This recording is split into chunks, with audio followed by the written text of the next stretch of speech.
Glory to Jesus Christ. Today is Clean Monday, the first day of the fast in 2022. And my goal this year is to present videos on a daily basis about the Psalms. And hopefully, we all realize how critical the Psalms are in the worship of the church. They form basically a skeleton of all the services.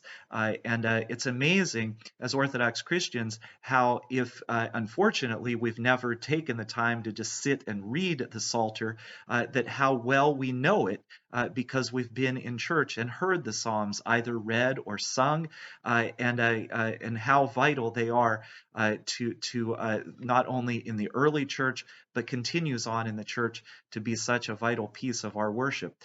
So last night, at Forgiveness Vespers, I read a quote from St. Basil the Great.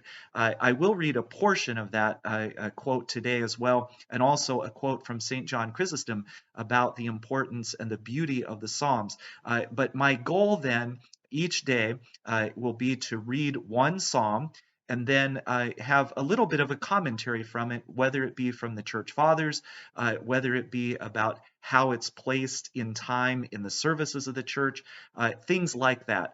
So we'll do one psalm a day. Obviously, we can't do every psalm because there's more than 40 of them. And so we'll begin tomorrow with the beginning, which is Psalm 1. And then we'll do psalms that we might be more familiar with, that we hear in the services of the church, and then just randomly pick those as we go throughout the fast. But again, these will be daily and hopefully help us along in knowing better the psalms. So I'll read to you a quote from St. John Chrysostom, which is beautiful and helps us again to realize the importance of the Psalter. He writes, "If we keep vigil in church, David comes first, last, and central. If early in the morning we want songs and hymns, first, last, and central is David again. If we are occupied with the funeral solemnities of those who have fallen asleep, or if the virgins sit at home and spin, David is first, last, and central. Oh, amazing wonder! Many who have made little progress in literature know the Psalter by heart. Nor is it only in cities and churches that David is famous. In the village market, in the desert, and in uninhabitable land, he excites the praise of God. In monasteries, among those holy choirs of angelic armies, David is first, last, and central. In the convents of virgins, where there are the communities of those who imitate Mary, in the deserts where there are men crucified to the world, who live their life in heaven with God, David is first, last, and central.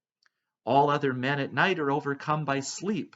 David alone is active and gathering the servants of God into seraphic bands. He turns earth into heaven and converts men into angels. St. John is telling us that for all of us, the Psalter by David is first, last, and central. And how beautifully he words that. I'll read to you a portion again from St. Basil the Great, which accentuates how critical the Psalms are in unifying us as well.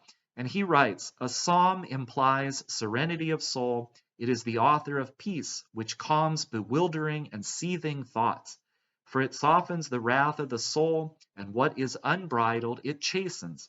A psalm forms friendships, unites those separated, conciliates those at enmity.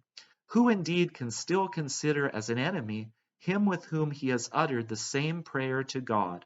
So that psalmody, bringing about choral singing, a bond, as it were, toward unity and joining people into a harmonious union of one choir, produces also the greatest of blessings, love. A psalm is a city of refuge from the demons, a means of inducing help from the angels, a weapon in fears by night, a rest from the toils of the day, a safeguard for infants, an adornment for those at the height of their vigor, a consolation for the elders, a most fitting ornament for women.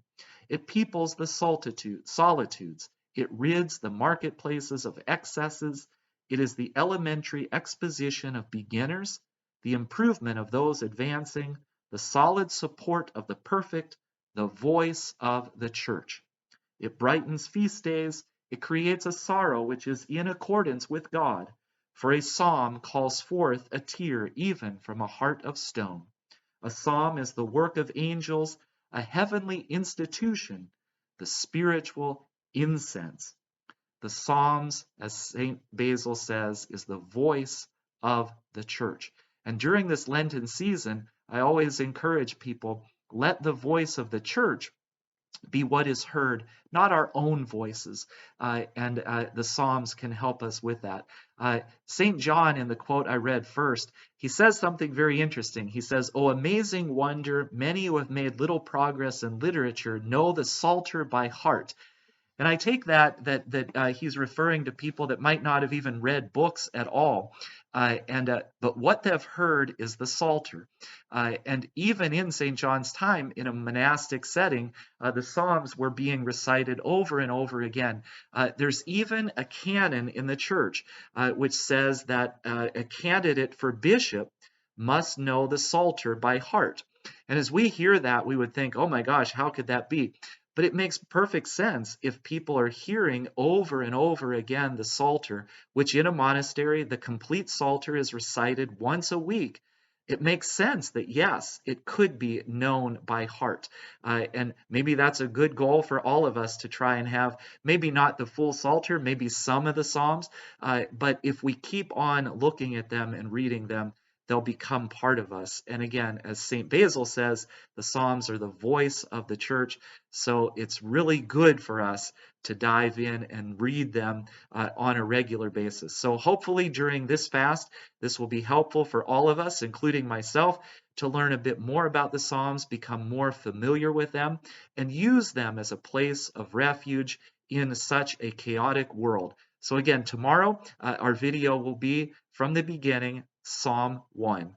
Glory to Jesus Christ.